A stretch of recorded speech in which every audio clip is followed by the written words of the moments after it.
পানির নিচ থেকে উঠে এসে জাস্ট একটা কথা বলেছিল ডুবুরি, আর সাথে সাথে মুখ দিয়ে গলগল করে রক্ত বের হয়ে মারা যান তিনি। কিন্তু কেন? পানির নিচেই এমন কি ভয়ঙ্কর জিনিস ছিল যার সত্যটা বলতেই তার প্রাণ গেল।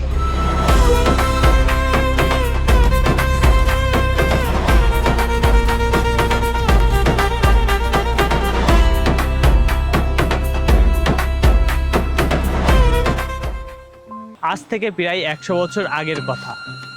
এই নদীতে একটা ব্রিজ বানানোর উদ্যোগ নেওয়া হলো। নদীর তলদেশে পাঠানো হলো এক ডুবুরিকে।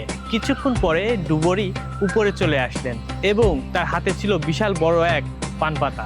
সবার প্রচণ্ড চাপে বাধ্য হয়ে তিনি জানালেন নদীর নিচেই একটা দেবতা বাস করে, আর সেই দেবতা তাকে এই পানটি দিয়েছে, এখানে এই ব্রিজটি বানাতে নিষেধ করেছে, কারণ এই পানির নিচেই দেবতা বাস করে।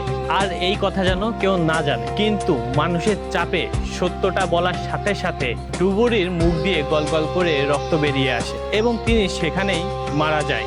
ভয়ে ব্রিজের স্থানটি কিছুটা উত্তর দিকে সরিয়ে নেওয়া হয়।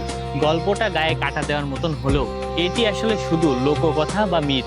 আসল ঘটনা ছিল একেবারেই অন্যরকম। প্রথমে যেখানে ব্রিজটি বানানো হয়েছিল সেখানে পানির স্রোতের চাপ ছিল ভয়ঙ্কর। স্রোতের কারণে প্রথমে একবার ব্রিজটি ভেঙে যায়। প্রধান ইঞ্জিনিয়ার একটা দারুণ বুদ্ধি খাটালেন। তিনি নৌকা নিয়ে নদীর মাঝখানে যেয়ে স্রোতের গতি বুঝতে একটি কলা গাছের টুকরা পানিতে ভাসিয়ে দিলেন। কলা গাছটি ভাসতে ভাসতে যেখানে যে থেমে গেল, অর্থাৎ সেখানেই স্রোত সব থেকে কম। বর্তমান ব্রিজটির স্থান নির্ধারিত করা হলো। নবগঙ্গা নদীর এই ঘাটে দোপারা কাঠের পাটাতনের উপরে নিয়মিত কাপড় কাচতেন, আর সেই থেকে মানুষের মুখে মুখে এই জায়গার নাম হয়ে যায় ধোপাঘাটা। জায়গার নাম অনুসারে এই ব্রিজটির নাম রাখা হয় ধোপাঘাটা ব্রিজ। 1934 সালের ব্রিটিশ আমলের তৈরি এই শতবর্ষের সেতুর নকশাটা আজও এলাকা মানুষের কাছে খুবই জনপ্রিয়। সময়ের প্রয়োজনে এখন এই ব্রিজের পাশে আরও একটি নতুন ব্রিজ তৈরি করা হয়েছে, কিন্তু পুরাতন এই ব্রিজের সৌন্দর্য এবং কদর এখনও কমেনি। বিকেল হওয়ার সাথে সাথে এখানে জড়ো হয় অনেক মানুষ এবং রাতেও এখানে অনেক মানুষ থাকে ঠান্ডা বাতাসের জন্য।